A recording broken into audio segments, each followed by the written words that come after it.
네, 우리 하나님 말씀 보겠습니다. 요한복음 1장 35절에서 42절 말씀 보겠습니다. 요한복음 1장 35절에서 42절 말씀.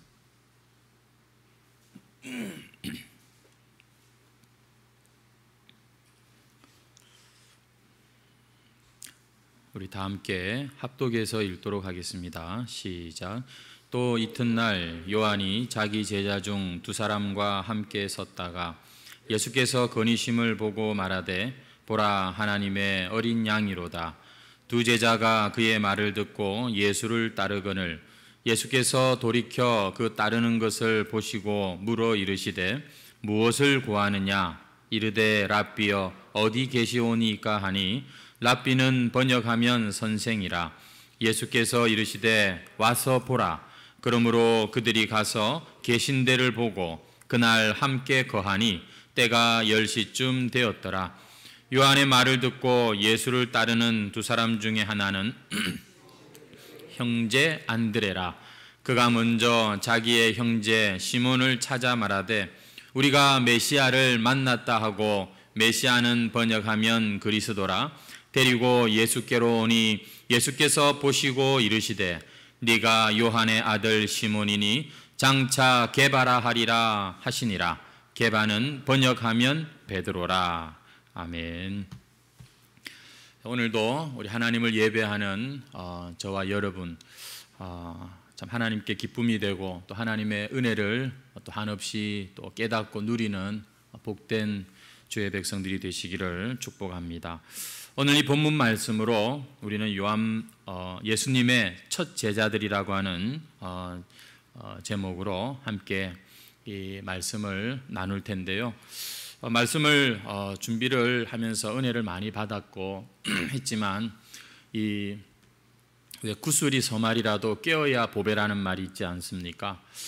이 한편의 설교에 좀 주제가 좀 분명하고 또 뭔가 이 꿰뚫는 그런 좀 이 아이디어가 있어야 되는데 그렇지 못한, 완전히 준비되지 못한 그런 것 같아서 참 마음에 좀 부담이 있습니다.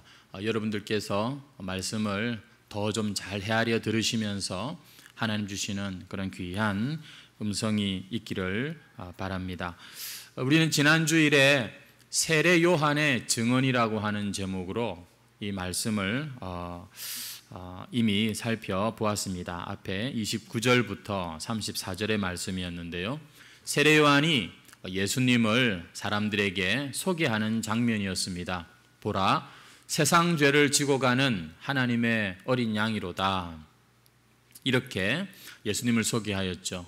그리고 또 성령으로 세례를 베푸는 분이라고 또 그렇게 소개하였습니다. 오늘 우리가 읽은 본문 말씀은 바로 그 다음 날 있었던 이야기가 되겠습니다. 35절, 36절 말씀을 보시면은 또 이튿날이라고 나오죠. 우리는 일주일 만에 만났는데 지난주도 그렇고 이번 주도 그렇고 지금 이 본문 안에서는 바로 그 다음 날 또 그 다음 날 계속해서 지금 이야기가 진행되고 있는 것을 봅니다. 그 이튿날 세례 요한이 또 예수님을 본 거예요. 이번에는 다가오시는 예수님이 아니라 길을 걷고 계시는 예수님을 세례 요한이 딱 보고는 어제처럼 오늘도 다시 한번 한결같은 바로 그 고백을 한 것입니다. 바로 보라 하나님의 어린 양이로다. 예수님을 하나님의 어린 양으로 다시 한번 소개하고 있는 것이죠. 여러분, 세례 요한은 이렇게 하나님의 아들 예수님을 이 땅을 사는 그 인간들이 그들의 평범한 일상에서 예수님을 만날 수 있도록 지금 중매장이 역할을 아주 톡톡히 충성스럽게 지금 이렇게 어제에 이어서 오늘도 하고 있는 모습을 보게 됩니다. 그래서 어제는 예수님을 그렇게 하나님의 어린 양이라고 전했을 때 아무도 참 예수님께 가는 사람이 없었는데 오늘은 보니까 이 세례 요한의 증거에 어떤 좋은 결과가 나타나는 것을 보게 됩니다. 여러분 37절 말씀인데요. 두 제자가 그의 말을 듣고 예수를 따르거늘 하고 나오죠. 지금 무슨 상황인가 하면은 세례 요한의 전도를 받고 누가 지금 예수님께 가고 있냐면 바로 세례 요한이 아끼는 두 제자가 예수님께로 가고 있다는 것입니다. 이 말은 지금 세례 요한이 자신의 사랑하는 두 제자를 예수님께 보내고 있다는 그런 말인 것이죠. 이 입양을 한 그런 부모가 그래도 참 가슴으로 낳았다고 정성을 다해서 그렇게 키웠는데 나중에 커가지고서 자기 친부모를 찾아야겠다고 그렇게 말을 하고 참 떠나는 그런 자식이 있다면 얼마나 마음이 섭섭하고 또 참 아프겠습니까? 지금 세례 요한의 심정이 그런 심정이 아닐까요? 지금까지 자기가 훈련시키고 데리고 다녔던 제자들이 이제 예수님께로 지금 넘어가고 있는 이런 상황입니다. 여러분 세례 요한의 심정이 어땠을까요? 섭섭했을까요? 아깝다는 생각을 가졌을까요? 여러분 요한복음 3장 뒷부분에 보시면은 28절에서 30절에 이런 말씀이 나오는데 세례 요한의 심정이 섭섭하기보다는 오히려 기쁨으로 충만한 것을 우리가 볼 수가 있습니다. 한번 보십시오. 3장 28절부터의 말씀인데요. 내가 말한 바 나는 그리스도가 아니요 그의 앞에 보내심을 받은 자라고 한 것을 증언할 자는 너희니라. 신부를 취하는 자는 신랑이니 서서 신랑의 음성을 듣는 친구가 크게 기뻐하나니 나는 이러한 기쁨으로 충만하였노라. 그러면서 여러분 30절에 그는 흥하여야 하겠고 나는 쇠하여야 하리라 하니라. 여러분이 세례 요한은 정말 자기가 믿는 대로 자신의 가르친 대로 그렇게 살았던 사람이 틀림없습니다. 그랬기에 그 제자들이 떠나가고 하는데도 그는 오히려 신랑과 신부가 만나는 그 모습을 보는 친구의 그 기쁨을 지금 이렇게 고백을 하고 있는 것이죠. 성도 여러분, 이건 결코 쉬운 일이 아닙니다. 한번 따라해 보시죠. 그는 흥하여야 하겠고 나는 쇠하여야 하리라. 여러분, 이 세상에서 우리가 살아갈 때 이 방식으로 살면 안 될 것 같습니다. 오히려 우리가 점점 흥하고 잘 돼야 그게 잘 사는 거고 여러분 그게 행복한 거 아니겠습니까? 여러분 세례 요한은 예수님과 자신을 참 비교할 때 예수님을 점점 더 높이고 자기는 점점 더 낮추는 그러한 삶을 살았던 것을 봅니다. 왜? 그래야 예수님을 드러낼 수 있기 때문인 것이죠.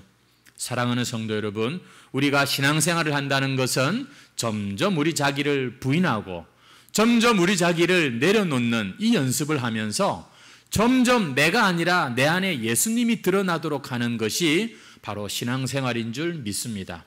우리가 세례 요한처럼 거창하게 그분이 오실 길을 예비하는 그러한 인생이라고 이 참 그 예언자라고 우리가 거창하게 우리를 소개할 필요는 없지만 정말로 우리가 진짜 그리스도인이라면 여러분 우리의 모습은 점점 감추어지고 나는 쇠하여지고 오직 그분만이 주님만이 내 인생 가운데 더욱더 드러나기를 원한다. 여러분 이것이 세례 요한의 심정이었고 우리가 배워야 할 바로 모든 그리스도인들이 담아야 될 그런 마음이 아닌가 생각합니다. 이렇게 예수님은 참 세례 요한의 두 제자를 첫 제자로 맞이하게 됩니다. 스승인 세례 요한을 떠나서 이제 당신을 따라 나서고 있는 이 두 제자에게 예수님께서 이렇게 물으십니다. 38절 예수께서 돌이켜 그 따르는 것을 보시고 물어 이르시되 무엇을 구하느냐. 여러분 지금 이 두 제자 한 사람은 나중에 안드레라고 나오고 또 한 사람은 전통적으로 이 복음서를 기록한 요한으로 추측을 합니다. 이 두 제자에게 예수님께서 질문합니다. 돌아보시면서 무엇을 구하느냐. 여러분 이것이 요한복음에 나오는 예수님의 첫 번째 육성의 말씀인데요. 무엇을 구하느냐. 여러분 이게 무슨 뜻일까요? 오늘도 어쩌면 주님께서 우리에게 이러한 질문을 하고 계시지 않을까 생각해 봅니다. 무엇을 구하느냐?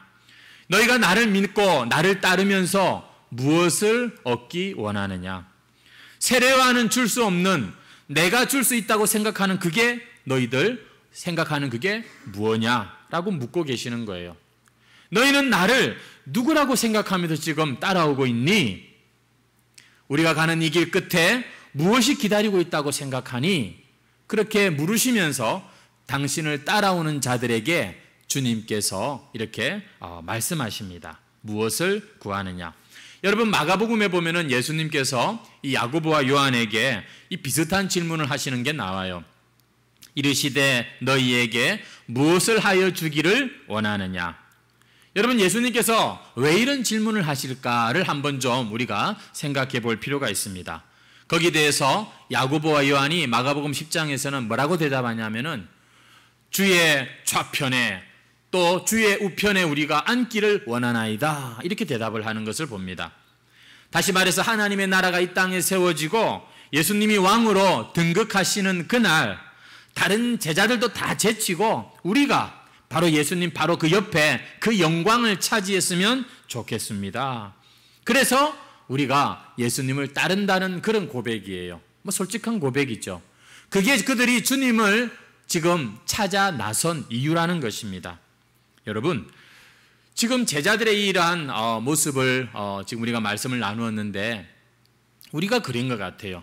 우리가 예수님을 따른다고 하는 이것조차도, 우리가 예수님 때문에 뭔가를 내려놓는 그것조차도 어떻게 보면 일종의 투자의 개념이 아닐까? 내가 그렇게 손해보고 내가 그렇게 열심을 했으니 주님 나한테 뭔가 떨어지는 게 있어야겠죠?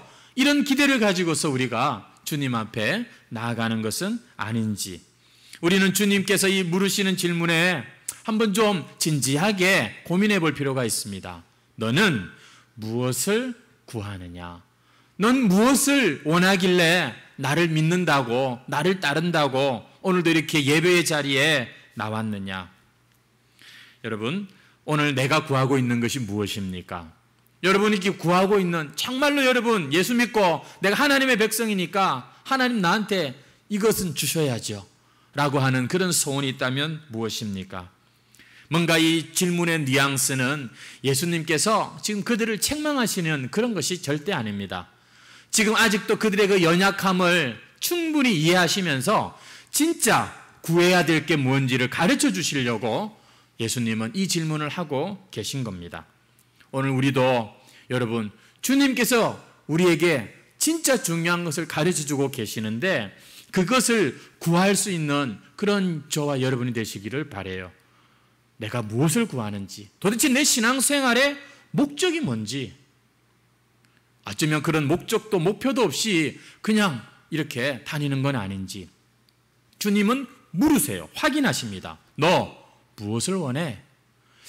여러분, 이 주님의 질문에 이 두 제자가 구하는 것도 답이 여기 나와 있죠. 38절을 계속 보시면 이르되 랍비여 어디 계시오니까? 여러분, 어디 계십니까? 누가요? 예수님 당신은 어디 계세요? 여러분, 이 질문의 뜻은 뭐냐? 그것은 그들이 지금 당신을, 예수님을 원한다는 그런 표현입니다. 우리요? 왜 오냐고요? 당신을 스승으로 삼기 위하여, 스승으로 모시기 위하여, 우리가 당신과 함께 하기 위하여 이렇게 주님 당신께 나왔습니다. 우리를 제자로 거두어 주시옵소서. 지금까지 원래 스승이었던 세례 요한에게 메시아에 대한 이야기를 많이 들었어요. 그리고는 그분이 바로 저분이다 라고 까지 이들이 얘기를 들었고, 그래서 지금 나왔다는 겁니다. 세례 요한조차도 메시아에 대해서 많은 것을 가르쳐 줄 수 없었기 때문에 세례 요한은 그 제자들을 예수님께 보내었고 그들은 지금 예수님께 나오게 된 것이죠. 그래서 이렇게 어디 계시오니까 대답을 한 것입니다. 우리 스승 요한이 이제 스승님의 시대가 왔다고 하는데 이제 자기는 뭐 할 일을 다 했다 그러면서 우리더러 예수님을 따르는 그런 자가 되라고 하셔서 오늘 이렇게 나왔습니다. 스승이시여 우리를 제자로 받아주시옵소서. 저희가 더 배우겠습니다. 더 당신을 알고 싶습니다. 여러분, 특이한 거는요, 이 당시에는 이런 제자와 스승의 관계들이 많았대요. 우리가 잘 알다시피 가말리엘 학파가 있지 않습니까? 여러분, 그때마다 그때의 그 당시의 전통은 뭐냐면 스승이 제자를 택합니다. 근데 예수님의 첫 제자들은 자기들이 스승을 이렇게 찾아 나온 것이 참 특이하다고 볼 수 있어요. 아무튼 예수님께서는 지금 그들의 마음을 아십니다. 그들이 얼마나 아직도 여물지 못한 그런 초짜들인지도 아세요. 하지만 흔쾌히 예수님께서 말씀하십니다. 39절 말씀, 예수께서 이르시되 와서 보라. 와 보라. 그래, 오케이, 오너라. 내가 너희들을 받아줄게. 예수님께서는 제자들이 스승인 자기를 더 잘 알아갈 수 있도록 지금 기회를 주고 계신 겁니다. 여러분, 이 제자들이 예수님께서 받아주셨다고 해서 진짜 예수님의 제자가 될지 안 될지는 이 당시에는 아직 모르는 거예요. 실제로 우리가 알다시피 예수님의 제자 중엔 온전치 못하고 다 온전치 못했지만 결국 그 자리에서 떨어진 자가 있지 않습니까? 지금 예수님께서는 그들의 연약함을 아시지만 오너라, 와서 보너라, 보거라 이러시면서 그들이 당신과 함께 할 수 있는 기회를 주고 계십니다. 왜? 그래야 그 당신을 알 수 있으니까. 이제 그들은 어떻게 되는 거죠? 그분의 제자로서 주님과 함께 거하는 것입니다. 함께 지내고 함께 곁에서 듣고 먹고 자고 할 것입니다. 성도 여러분, 우리가 아기가 태어나면 태어나자마자 바로 여러분 어른 노릇을 우리가 기대하지 않습니다. 온전한 인격체로 그렇게 장성한 분량이 되기를 처음부터 요구하지 않는 것이죠. 다 시간이 필요하죠. 마찬가지로 영적으로도 그렇습니다. 여러분, 우리가 영적으로 어른이 되는 것도요, 이 시간이 필요한 거예요. 과정이 필요한 것입니다. 그래야 성장이 차근차근 진행이 되는 것입니다.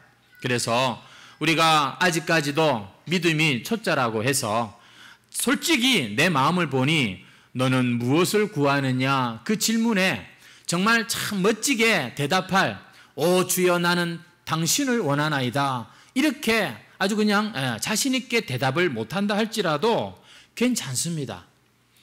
여러분, 우리가 처음부터 온전할 수는 없는 거예요. 하지만 이거 하나는 여러분들이 꼭 기억하셔야 됩니다. 내가 주님을 믿기 위하여, 내가 주님을 따르는 자가 되기 위하여 여기에 나왔다면 적어도 우리에게는 이 한 가지 자세는 있어야 돼요. 그것은 말씀을 진지하게 듣고 그 말씀을 가지고 정직하게 나 자신한테 여러분 적용해 보는 것입니다. 질문해 보는 것입니다. 비록 대답을 쉽게 얻지는 못하고 어떨 때는 그 대답이 불편할 수도 있고 금방 납득이 안 될 수도 있겠지만 그러나 그렇게 여러분 우리는 진리의 그 말씀을 가지고서 주님을 알아가고 여러분 배워가게 되는 겁니다.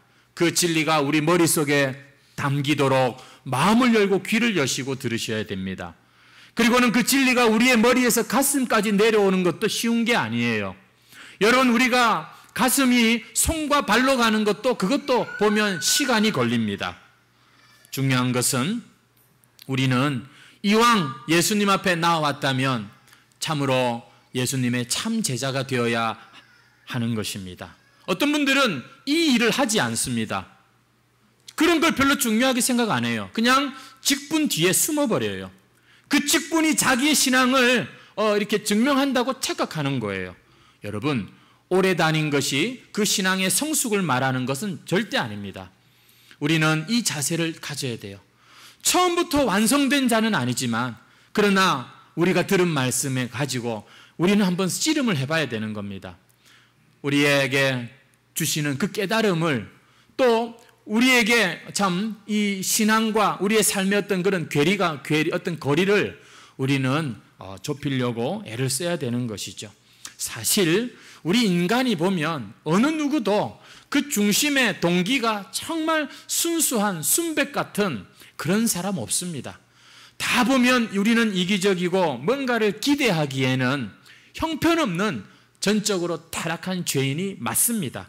하지만 그러나 오늘 이 주님 앞에 우리가 나와서 이 진리의 말씀 앞에 우리가 진지하게 주님이 도대체 어떤 분이신지, 그분의 약속이 무엇인지를 우리가 깨달아 가기 시작할 때, 여러분, 알아가면 알아갈수록 진리는 우리를 자유케 하실 것입니다.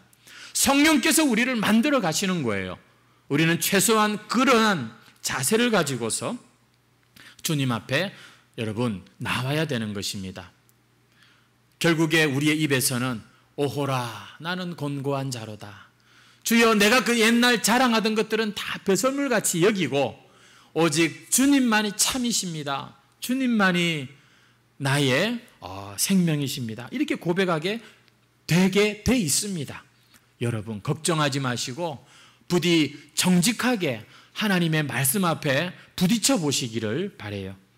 특별히 오늘 말씀의 중요한 단어가 39절에 보시면은 거기 이런 말이 있습니다. 그러므로 그들이 가서 계신 데를 보고 그날 함께 거하니 때가 10시쯤 되었더라.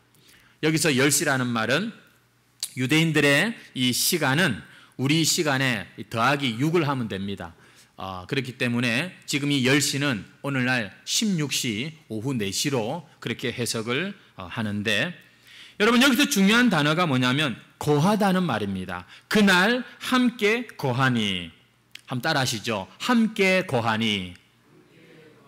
여러분 이 말이 참 중요한 게 바로 이것이 우리가 예수님을 알아가는 방식입니다. 우리가 어떻게 주님을 배우고 알 수 있냐고요? 우리가 그분과 함께 거할 때 우리는 예수님이 어떤 분인지 알아갈 수가 있는 거예요. 한 번 더 따라 하시죠. 함께 거하니. 여러분 요한복음 15장에 보면은 포도나무 비유가 나오는데, 거기 보면은 요한복음 15장 4절에서 10절까지 이 거한다는 말이 10번이 나옵니다. 여러분 우리가 4절 5절만, 우리 요한복음 15장 4절 5절만 한번 같이 한번 읽어볼까요? 시작. 내 안에 거하라, 나도 너희 안에 거하리라. 가지가 포도나무에 붙어있지 아니하면 스스로 열매를 맺을 수 없음같이 너희도 내 안에 있지 아니하면 그러하리라. 나는 포도나무요 너희는 가지라. 그가 내 안에 내가 그 안에 거하면 사람이 열매를 많이 맺나니 나를 떠나서는 너희가 아무것도 할 수 없음이라. 여러분 이 거한다는 거, 이게 구원을 말하는 겁니다. 이게 바로 영생을 말하는 거예요.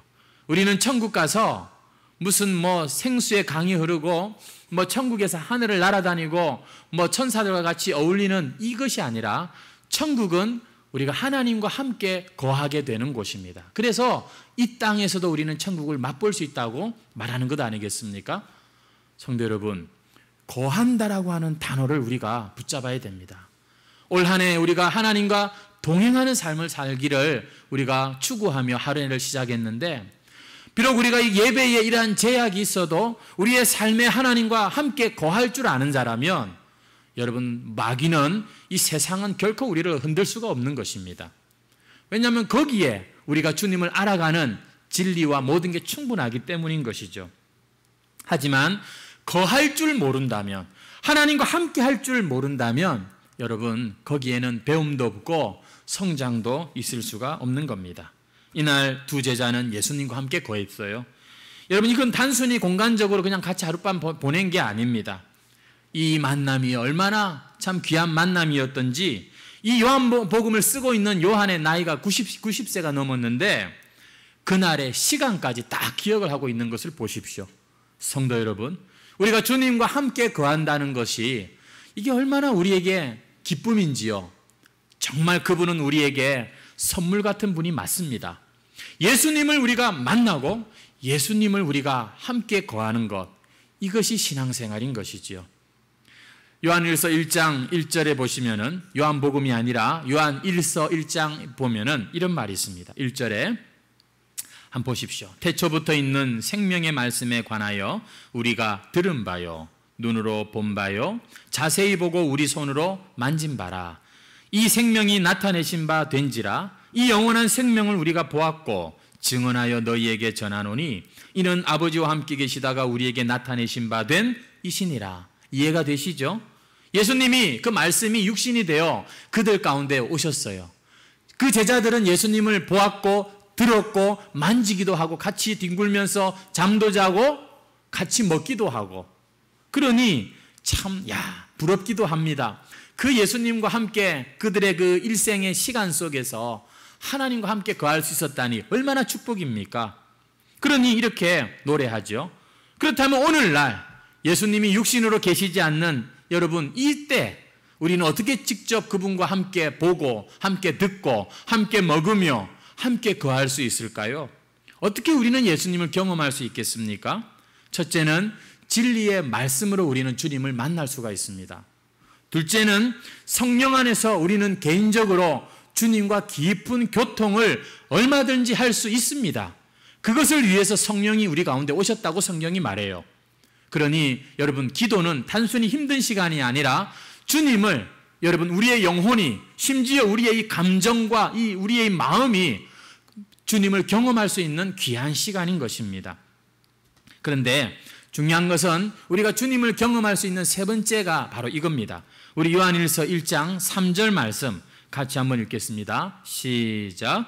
우리가 보고 들은 바를 너희에게도 전함은 너희로 우리와 사귐이 있게 하려 함이니 우리의 사귐은 아버지와 그의 아들 예수 그리스도와 더불어 누림이라.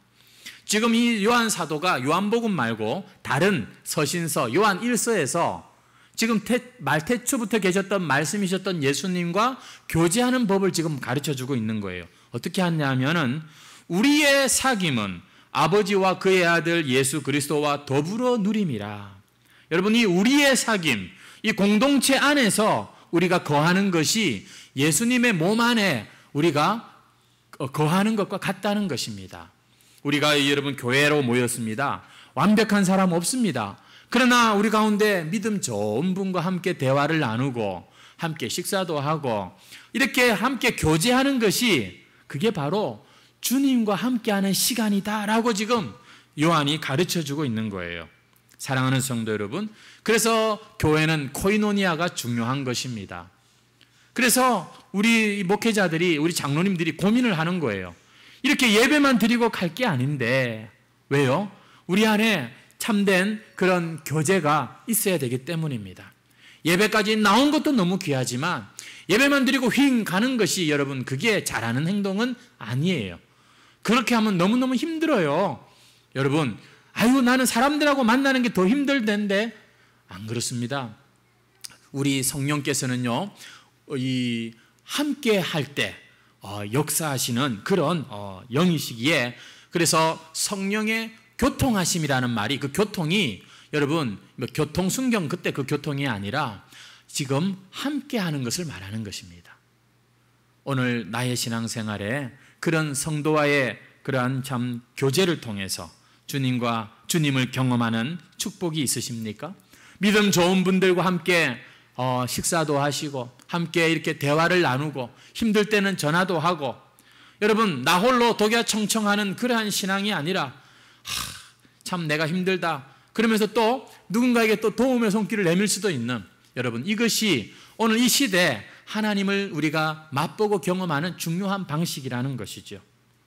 제자가 되는 일은 절대 나 혼자 될 수 있는 일이 아닙니다. 우리 요한일서 4장 20절 말씀을 한번 같이 읽어볼까요? 요한일서 4장 20절 말씀 시작. 누구든지 하나님을 사랑하노라 하고 그 형제를 미워하면 이는 거짓말하는 자니 보는 바 그 형제를 사랑하지 아니하는 자는 보지 못하는 바 하나님을 사랑할 수 없느니라. 여러분, 우리는 이 사귐을 통해서, 특별히 신앙 공동체를 통해서 예수님을 경험할 수 있다는 그 말입니다. 사람한테는 막 함부로 하면서 오 하나님이시여, 절대 그럴 수 없다는 거예요.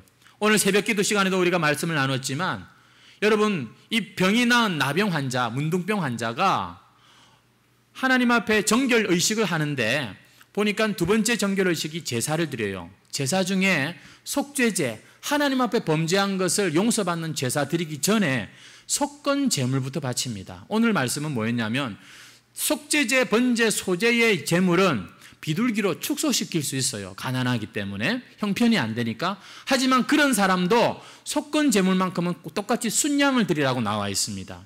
무슨 얘기인가 하면 하나님이 하나님과의 관계에서 용서해 주세요 오냐, 이거보다도 사람과의 관계에서 실수하고 잘못한 것을 더 철저하게 용서하고 용서받고 그렇게 더 중요하게 여기신다, 그런 말인 것이죠. 오늘 이 자리에 우리가 함께 믿음을 공동체를 세우기 위하여서 이렇게 나왔는데, 일주일에 한 번 이렇게 한 자리에 모이는 것도 너무 귀한 모습이지만 성도 여러분, 우리 서로와 함께 이 성령에 연결되는 그런 줄이, 그런 이 네트워크가 되어야 해광교회 참 하나님 마음에 참 이렇게 합한 그런 교회가 되는 것입니다. 이렇게 우리가 함께 누리는 것이 바로 이 땅에 여러분 천국이고 영생이고, 그리고는 우리가 그대로 여러분 주님 나라에 가게 되는 것입니다. 만약에 내게 사귐이 없다 그러면 거기에는 영생도 없는 것입니다. 죄사함도 없고 구원도 없어요. 신앙생활 여러분 우리가 잘 하셔야 돼요. 우리 안에서 예수님을 만나시기를 축원합니다. 이렇게 예수님과의 만남을 가진 제자들이 보니까 지금 완전히 달라지는 모습을 보게 되는데, 우리 40절 41절 읽도록 하겠습니다. 시작. 요한의 말을 듣고 예수를 따르는 두 사람 중에 하나는 시몬 베드로의 형제 안드레라. 그가 먼저 자기 형제 시몬을 찾아 말하되 메시아를 만났다 하고, 메시아는 번역하면 그리스도라. 보니까 이 두 제자 중에 한 명 안드레가 예수님을 지금 소개하고 있는 장면이 나옵니다. 바로 예수님을 전하지 않고는 견딜 수 없는 상황이 된 것 같아요. 근데 여러분이 안드레를 성경이 뭐라고 말하냐면은 시몬 베드로의 형제 안드레라고 나와 있습니다. 여러분, 안드레가 누구 동생으로 알고 있어요? 베드로의 동생 아닙니까? 근데 여러분, 이 요한복음이 지금 쓰여질 당시는요, 초대교회가 지금 이제 다 사도들이 죽고 요한만 살아남아 있는 지금 그런 시간이 꽤 지난 시점입니다. 근데도 여전히 안드레를 뭐라고 소개하냐면 사도 안드레가 아니라 베드로의 형제 안드레다라고 소개합니다. 혹시 여러분 가운데 잘난 형, 잘난 언니 때문에 늘 그 그늘에서 나는 손해본다고 생각하는 그런 생각을 해보신 분이 계십니까? 여러분, 잘난 형과 비교되는 동생 얼마나 스트레스가 많은지 몰라요. 그렇죠? 예. 보니까 이 안드레가 워낙에 형님이 출중한 분이어가지고 지금 세월이 많이 지났는데도 자기는 항상 베드로의 형제 안드레로 이렇게 소개되는 것을 봅니다. 물론 지금 안드레는 죽었습니다만, 여러분, 우리가 이 모습을 보면서 우리가 이러한 때에도, 남과 비교되는 이런 때에도 여러분 우리의 마음을 잘 붙잡으셔야 됩니다. 성도는 이런 때에도 막 그것 때문에 스트레스 받고 이러시면 안 돼요. 왜냐하면 하나님은 우리 모두를 다 베드로로 부르신 게 아니기 때문입니다. 여러분이 안드레가 보면 성경에 행적이 그렇게 많이 안 나와요. 나중에 보면은 그 오병이어 기적 때 한번 딱 멋지게 등장을 합니다만, 이 사도들의 행전, 사도행전에도 안드레의 이야기가 독자적으로 나오는 부분이 없습니다. 근데 여러분, 이 안드레가 오늘 본문에 보니까 결코 하나님 나라에서 무시될 수 없는, 바로 예수님을 처음으로 전하는 바로 그 사도, 첫 번째 사도가 누구냐? 바로 안드레로 이렇게 나오는 것을 봅니다. 여러분, 이 안드레를 통해서 베드로가 예수님을 만나고 믿게 되었다는 것입니다. 성경은요, 네가 베드로냐 안드레냐 그걸 중요하게 여기는 게 아닙니다. 위대한 베드로도 누군가의 도움으로 예수님을 만났다는 사실이 더 중요한 거죠. 예수님을 만나고 예수님을 알고 난 뒤에, 그래서 그 마음이 변화된 이 안드레, 그 한 사람의 열정이 나중에 초대교회의 위대한 지도자 베드로를 지금 태어나게 하는, 이것을 우리는 볼 수 있어야 하는 것입니다. 아직도 내가 베드로가 되고 싶고, 아직도 내가 주님의 오른쪽 자리에 앉고 싶고, 아직까지 그 사람 어린 사람입니다. 하나님의 나라는 그런 원리가 아니에요. 작은 밀알이 땅에 떨어져서 큰 나무가 된다라고 말씀하지 않습니까? 이 말은 평범한 일상에서 하나님의 위대한 역사가 이루어진다는 것입니다. 우리의 삶의 작은 그 행동 하나하나가 누군가를 영원으로 이끌 수 있는 하나님의 나라 역사가 된다는 것입니다. 그래서 성경에 보면 이 천국을 작은 것으로 그렇게 표현한 구절이 많아요. 여러분, 이 재미난 것을 제가 하나 발견했는데요. 이 요한복음 1장을 보면서 29절 말씀 한번 보시면은 이튿날 요한이 말씀 아까 제가 드렸죠. 오늘 35절 말씀 보십시오. 또 이튿날 요한이 그래 나옵니다. 43절 말씀을 보시겠습니까? 이튿날 또 나옵니다. 여러분, 그리고는 2장 1절을 가보시면은 사흘째 되던 날. 여러분, 우리가 처음 날을 월요일로 친다면은 이튿날이니까 화요일이에요. 29절. 35절에 이튿날이면 수요일이겠죠. 그 다음에 43절에 이튿날이니까 목요일입니다. 그리고 사흘째니까 금요일, 토요일에서 바로 여러분 이 주일이 되는 것입니다. 무슨 얘기인가 하면은 저는 이 말씀을 보면서 마치 창세기 1장에 이는 저녁이 되고 아침이 되니 첫째 날이요, 둘째 날이요. 그게 제 머리에 떠오르더라고요.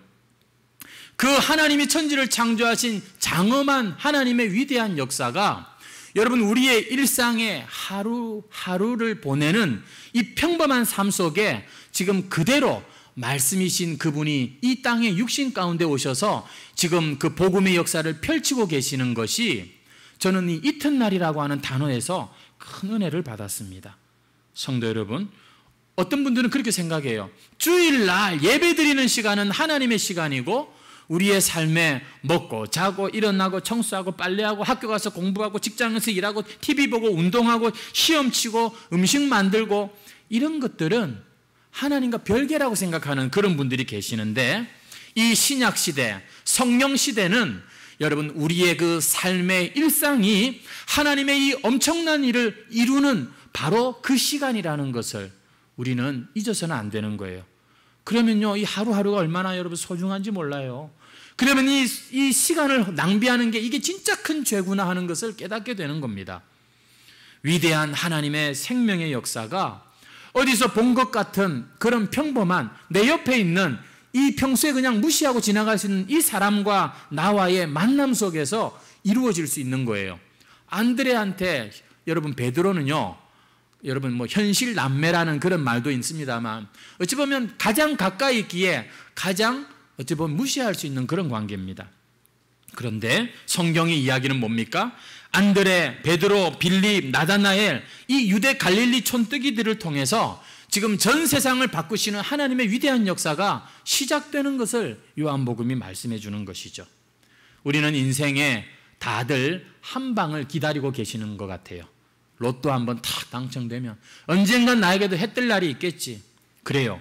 우리의 인생에도 결정적인 순간이 올 것입니다. 근데 그 날은 여러분 한 날 단번에 이루어지는 것이 아니라 하루하루 하나님 앞에서 우리가 여러분 믿음으로 최선을 다해 사는 그것이 중요하다는 것을 보여주는 게 저는 이튿날이라고 하는 단어의 의미라고 생각합니다.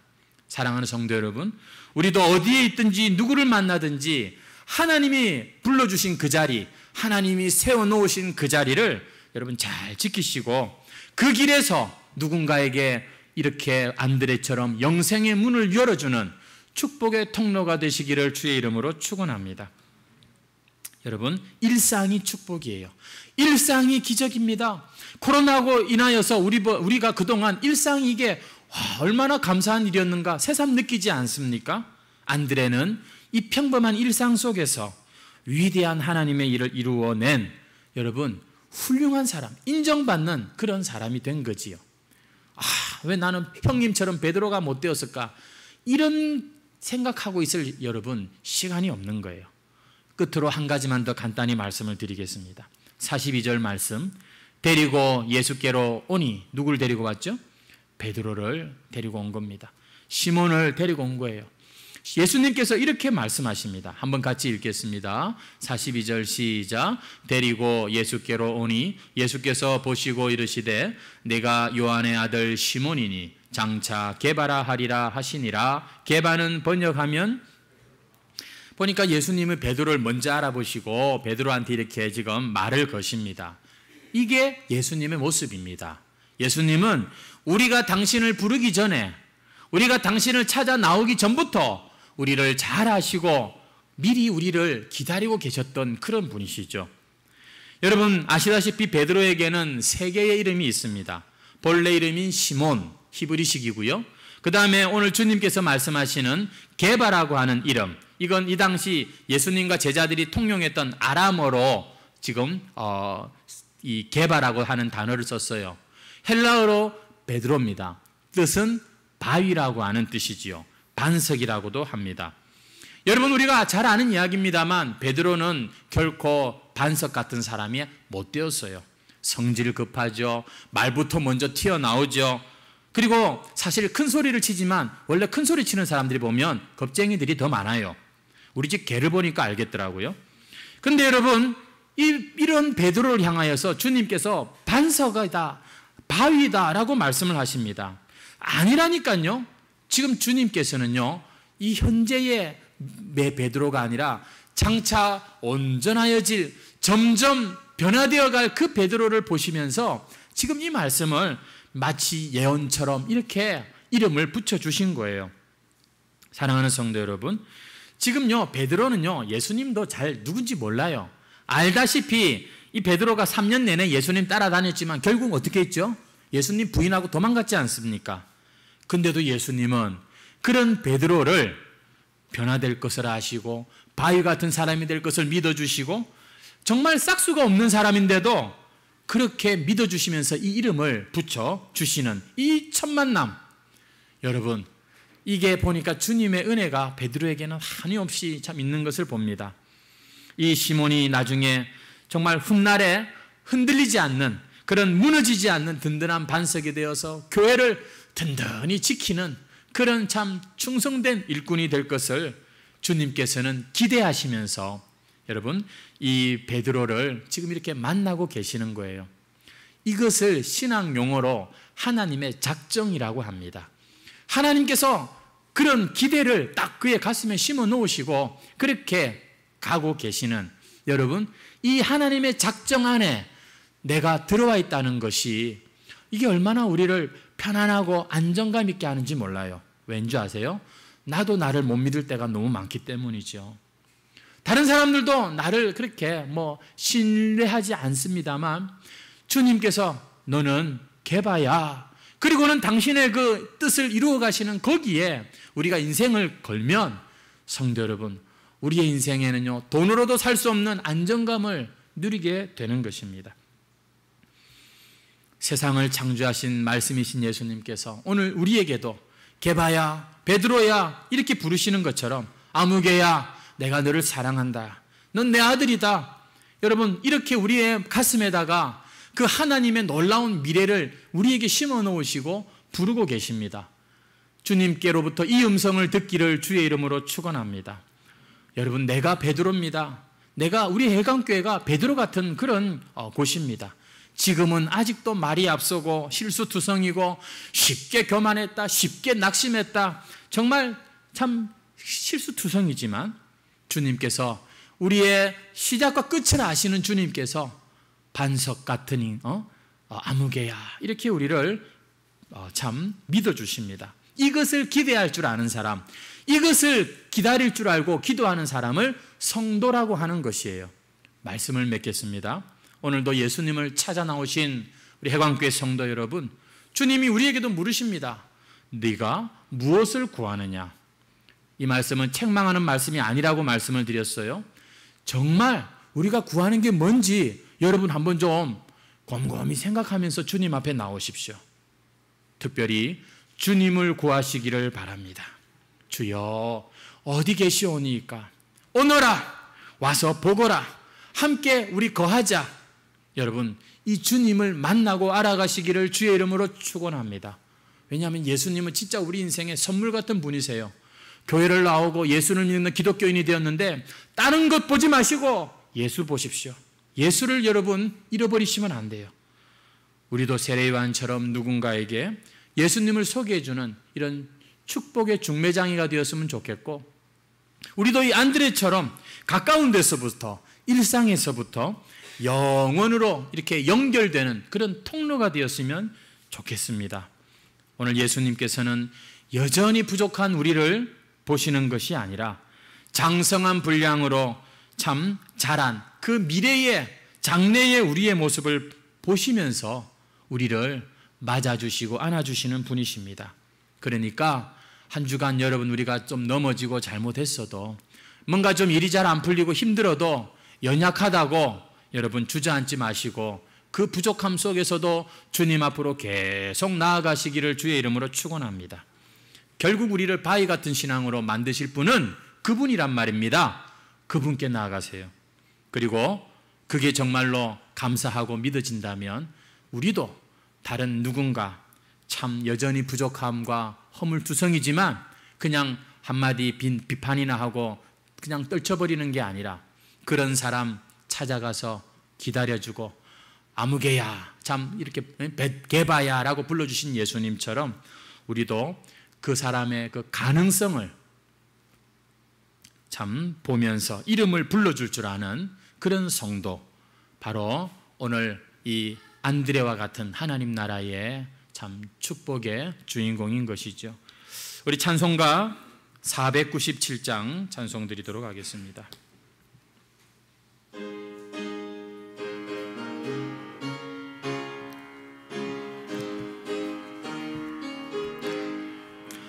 주 예수 넓은 사랑 그 크신 은혜를 나 힘써 전파함은 참 기쁜 일일세. 주 예수 복된 말씀 생명과 진리요 내 맘의 갈급함을 다 채워주시네. 예부터 전한 말씀 주 예수 크신 사랑 나 항상 전파하기 참 좋아하도다.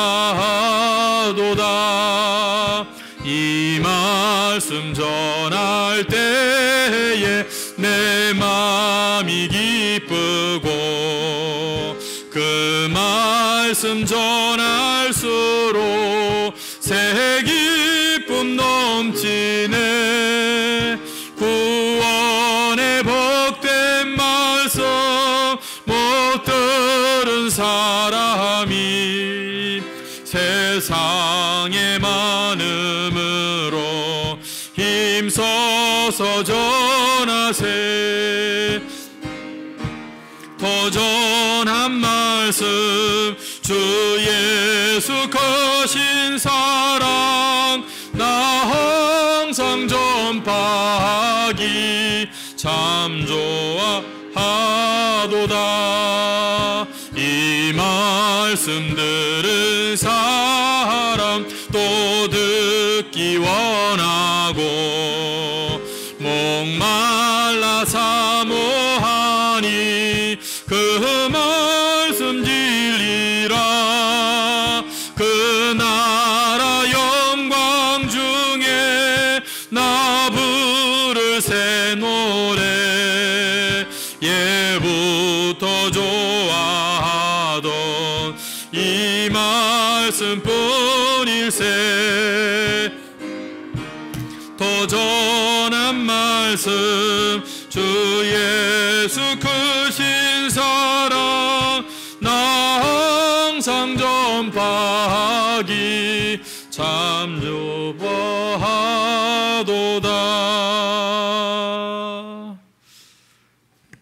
기도하겠습니다. 오늘도 우리를 불러주신 하나님 우리 아버지 은혜와 그 크신 사랑을 다시 한번 감사드립니다. 여전히 연약한 우리 인생을 책망하지 않으시고 외면하지 않으시고 오늘도 우리에게 너는 무엇을 구하고 있느냐 와보라 함께 거하자 라고 말씀을 해주셔서 감사합니다. 오 주님, 우리가 주님을 더 알아가는 자들이 되게 해 주옵소서. 주님과의 이 복된 만남이 영원으로까지 안전하게 이어질 수 있도록 주님 연약한 우리를 더욱더 붙잡아 주시옵소서.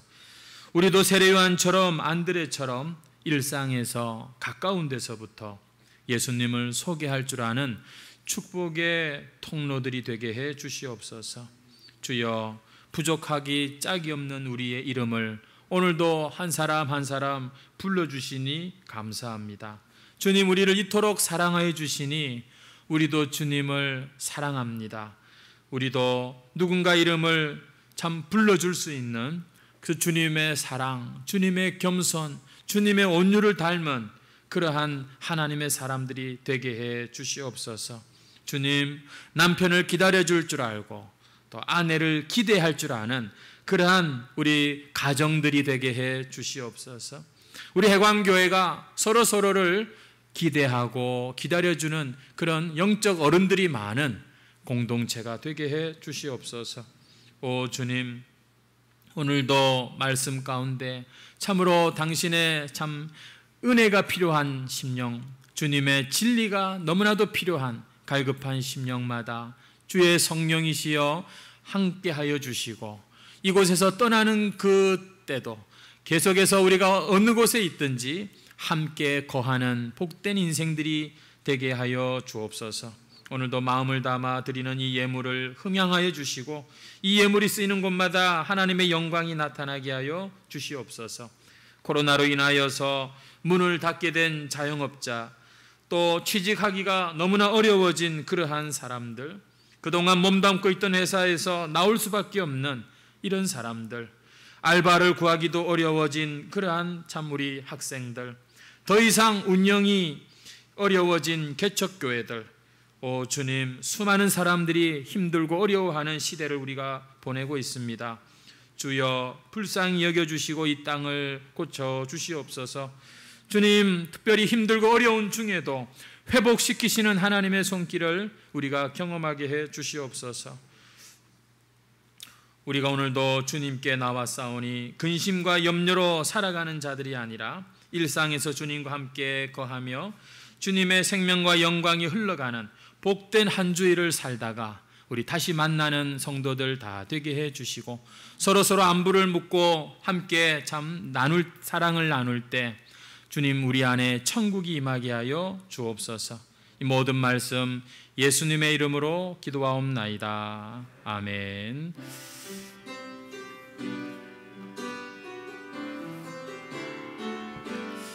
우리 옆에 있는 분들을 축복합시다. 당신은 하나님의 거룩한 성전, 그 안에 주 성령 계시네. 당신을 통하여서 하나님 나라 이 땅 위에 이루어지리. 아멘. 사랑하고 축복합니다. 한 번 더 인사하십시다. 이번 주부터 재개하기로 했던 식사와 소그룹과 오후 예배는 다시 연기합니다. 오늘 예정되었던 유아 세례식도 또 연기합니다. 예배 시간 동안 여러분 마스크를 착용하시고 거리 두기를 위한 안내를 여러분 또 잘 협조해서 앉아주시기를 바랍니다. 우리 다니엘부 학생들은 부모님과 함께 예배를 꼭 참여를 해 주시기 바라고요. 새벽 시간 수요 기도회 계속해서 진행은 됩니다만 우리 타인을 위해서 또 마스크를 꼭 착용하시고 함께 예배했으면 좋겠습니다. 다음 주일 예배 안내는 또 주중에 우리 각 교구장님들을 통해서 공지하도록 하겠습니다. 그냥 돌아가는 것이 많이 아쉽지만 올해 이번 주는 또 식사하기로 또 그렇게 얘기가 나왔다가 또 못해서 아쉽지만 여러분 우리가 함께 또 이 시간들도 잘 극복하시면 좋겠습니다. 우리 옆에 있는 분에게 인사하시죠. 당신은 다시 한번, 예수님은 당신에게 선물 같은 분입니다. 한번 인사하십시오. 당신도 누군가에게 선물 같은 분입니다.